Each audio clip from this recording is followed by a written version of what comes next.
Having spent a few years immersed in the vibrant culture of Japan, I've come to appreciate both its charms and its challenges. One particular day, feeling a surge of determination, I decided to make my way to the local city hall. I was on a mission to inquire about my monthly pension bill, which had inexplicably ceased arriving at my door a while back. Upon entering the bustling city hall, I approached the counter and was met by a woman in her mid-40s. She wore a professional demeanor, but her expression revealed the kind of indifference that often accompanies bureaucratic settings. As my number was called, I stepped forward, ready to resolve my issue. With a polite yet concerned tone, I explained that I typically received my pension bill on a monthly basis, but unfortunately it hadn't arrived for some time. I sought clarity, asking if my lack of bills was something I should be worried about. Her response struck me like a slap to the face. "You don't have an income, so you shouldn't be expecting any pension benefits or bills." Her words were blunt and unyielding, lacking any empathy or context. Not wanting to dwell on her dismissive remark, I replied, "If you say I don't have any income and shouldn't expect future benefits, then I shouldn't be concerned about my missing pension bills. In that case, I'd like to enroll in the government pension exemption scheme for low-income individuals and families."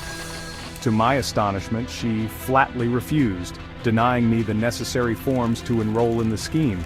I felt a rush of frustration boiling within me. Her audacity to dismiss me without even consulting her system was infuriating. In a moment of resolve, I decided to record our conversation.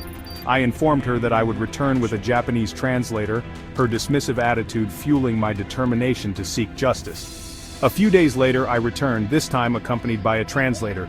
The atmosphere was thick with anticipation as we waited our turn, and when I finally sat down with my translator by my side, I took a deep breath.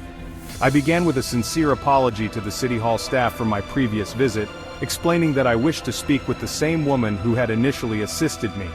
After a brief wait, she was summoned, her expression a mix of concern and defiance. As she took her seat, I instructed my translator to convey my words with complete honesty. No sugarcoating, no euphemisms. I wanted my message to be clear and direct.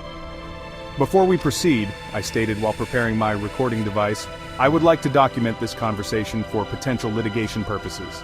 She hesitated but ultimately agreed, and then I initiated the discussion.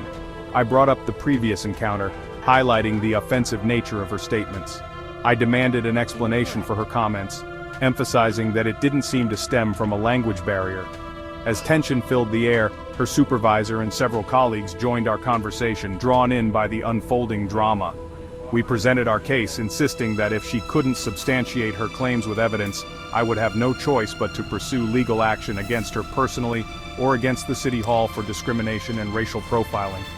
After what felt like an eternity, with half the staff scrambling to support her position, the truth finally came to light.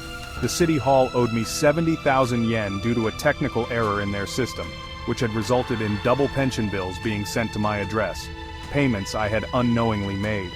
The sudden realization left them all visibly shaken, and a wave of apologies flooded in from numerous staff members.